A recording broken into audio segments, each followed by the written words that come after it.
May 31st, 2025. Daily Bread. Passage.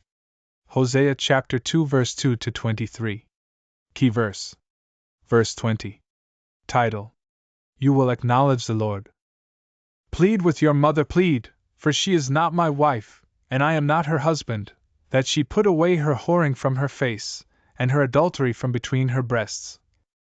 Lest I strip her naked and make her as in the day she was born, and make her like a wilderness, and make her like a parched land, and kill her with thirst. Upon her children also I will have no mercy, because they are children of whoredom. For their mother has played the whore, she who conceived them has acted shamefully. For she said, I will go after my lovers, who give me my bread and my water, my wool and my flax, my oil and my drink. Therefore I will hedge up her way with thorns, and I will build a wall against her, so that she cannot find her paths. She shall pursue her lovers but not overtake them, and she shall seek them but shall not find them. Then she shall say, I will go and return to my first husband, for it was better for me then than now. And she did not know that it was I who gave her the grain, the wine, and the oil, and who lavished on her silver and gold, which they used for ball. Therefore I will take back my grain in its time, and my wine in its season, and I will take away my wool and my flax, which were to cover her nakedness. Now I will uncover her lewdness in the sight of her lovers, and no one shall rescue her out of my hand. And I will put an end to all her mirth, her feasts, her new moons, her Sabbaths, and all her appointed feasts. And I will lay waste her vines and her fig trees, of which she said, These are my wages, which my lovers have given me. I will make them a forest, and the beasts of the field shall devour them. And I will punish her for the feast days of the Baals, when she burned offerings to them and adorned herself with her ring and jewelry, and went after her lovers and forgot me, declares the Lord. Therefore, behold, I will allure her, and bring her into the wilderness, and speak tenderly to her. And there I will give her her vineyards and make the valley of Acre a door of hope. And there she shall answer as in the days of her youth, as at the time when she came out of the land of Egypt.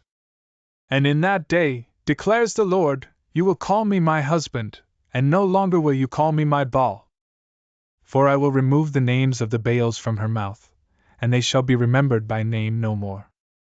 And I will make for them a covenant on that day with the beasts of the field, the birds of the heavens, and the creeping things of the ground.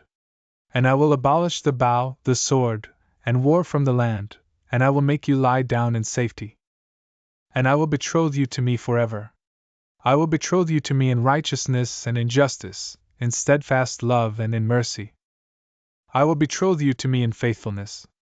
And you shall know the Lord. And in that day I will answer, declares the Lord, I will answer the heavens, and they shall answer the earth. And the earth shall answer the grain, the wine, and the oil, and they shall answer Jezreel. And I will sow her for myself in the land. And I will have mercy on no mercy. And I will say to not my people, You are my people, and he shall say, You are my God. Daily Bread Message. It is unclear if the events in chapter 2 actually happened between Hosea and Gomer. But Hosea speaks of God's lamentation about Israel, who acted like an unfaithful wife, not unlike his own. Can you imagine a husband who pursues his wife who openly commits adultery when the norm of the time was to divorce her and put her through a public trial, meaning she would be stoned to death? Verses the 6th and the 7th of May sound like forcing a woman against her will, but verse 8 reveals that the husband had been providing for her while she thought the supplies were from her lovers. The husband provided for her to keep her from great embarrassment, and paid for her lifestyle. Even though the husband says he will take away her privileges and make her face reality, the purpose is to give her a chance to recognize her true husband. No matter how terribly Israel behaved, taking advantage of his grace, God kept his hope and vision that they would be united with them again, and that Israel would finally understand God's heart and acknowledge him. Prayer. Father, you are my Lord and Savior. Where else would I find my peace and comfort? Please help me throw out the idols that have crept into my heart today so I can come to you as a pure bride. One word. You will acknowledge the Lord.